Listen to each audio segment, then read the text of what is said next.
Fees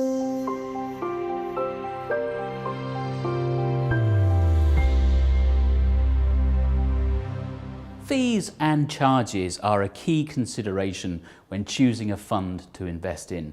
Research by Morningstar has shown that cost is the single most important predictor of a fund's future returns. Thankfully, fees are coming down, and you might have thought that cost would be less important as a result. But the data shows quite the opposite.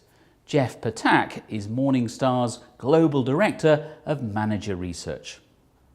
One of the chief explanations for why one fund performs better than another fund is the expense disparity between them.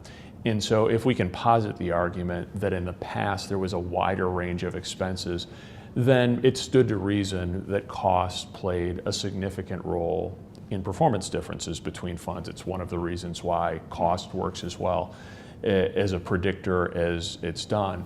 But if costs are converging towards a common point, that being zero, the question for me became, are they going to be as good of a sorting mechanism as they were? And essentially what we found is it's just the opposite. They haven't lost any of their predictiveness, or at least significance, in explaining performance differences. They loom larger. So why should it be that despite falling fund fees, cost is even more important than it was?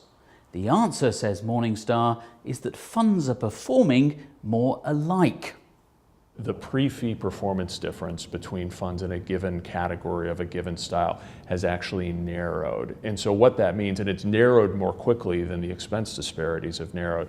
So essentially what it means is that cost differences are looming even larger right now than they had even in the past.